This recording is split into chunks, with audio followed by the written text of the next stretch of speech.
Welcome back. Joe Stetler is here, and he is famous for his Oatmeal Stout Brownies, and he was actually one of 10 finalists in the National Cooking with Beer Challenge. So thank you for joining us today. Well, thanks very much. Glad to be here. Sure.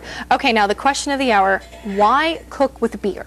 Well, I guess it's more why not cook with beer. Beer brings a lot of different flavors to the party. I mean, you've got everything from really light pilsners to really dark stouts like we're going to be cooking with today. You get different flavors, you get the caramelization, you get some of the malty grainness out of it. Plus, a little bit of alcohol in your cooking helps bring out certain flavors that wouldn't otherwise dissolve. Okay. Some things dissolve in oil, some things dissolve in water, some things are more alcohol soluble. All right, so let's get cooking today. All right, well, the Oatmeal Stout Brownies, it's pretty simple. You're just getting some flour, about a cup of flour, and about 3/4 of a cup of cocoa powder. I kind of like the Dutch process cocoa. It's not quite as bitter. It costs a little more, but I think it's worth it. And you just whisk those together with your salt.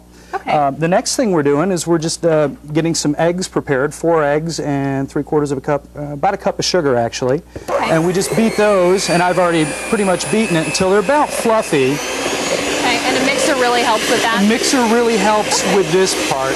When I'm doing this at home, I'm using a larger stand mixer, but you can do it with a hand beater. Okay. If you really want to, you can use one of the old crank jobs or try and hand whisk it, but you really want to get the eggs fluffed up. Okay. Get a lot of air incorporated in. Sounds good. Once you've got that, then you're going to be mixing in some chocolate, and this is some dark chocolate and some white chocolate and some butter. That's my favorite part of the chocolate. There's almost a pound of chocolate in here, just in the melted chocolate. Okay. And that gets mixed in with the eggs. Comes out of a double boiler. I kind of cheated a little bit and used a microwave here. Okay, sounds good. And then that mixes up again. Okay. So now, why did you use this particular beer for this? Well, I use the Oatmeal Stout Brownies, or the Oatmeal Stout, because I like the texture it brings. I like the flavor of an Oatmeal Stout. Okay. You get some of the, like I said, some of the maltiness, some of the graininess out. Plus, I happen to like oatmeal stouts, and it goes nice with chocolate. So, great. Once we've got this mixed together, all right, that looks pretty mixed up there. Pretty much. Here, and we can without making a mess. Tilt this forward a little bit so everybody can see kind of what that looks like. Get the nice chocolatey color going.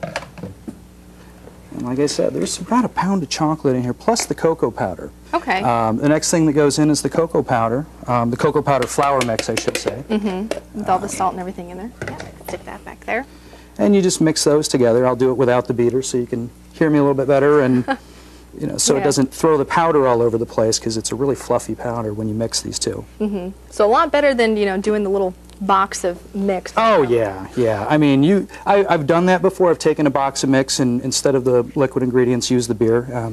Comes out pretty nice, but nothing beats good scratch brownies. Very nice. So you just got back from your trip from New York with the competition. So tell us a little about that. Had a great time. I spent about a week all told out there. I spent a couple extra days out there. We went to a bunch of different microbreweries and brew pubs. Had dinner at Bobby Flay's place, Mesa Grill, as part of the trip, which was really nice. Eating there on somebody else's dime is a beautiful thing. Had lots of different beers. Got to try lots of different foodstuffs. Just had an absolutely wonderful time. Got to meet some great people, too. Good, good. Well, congratulations again. Well, thank you. Okay, so it looks like it's getting mixed up pretty good. Yep. And then it's about 10 ounces of beer, just shy of a bottle. Okay. So if you're using, regular bottled beer like a Goose Island Oatmeal Stout, something like that, that works perfect in here. You'll end up with a little bit extra, which, gee, you have to taste it to know what flavors you're really bringing in. This actually comes in a little handier to use the mixer again, so apologize for that. But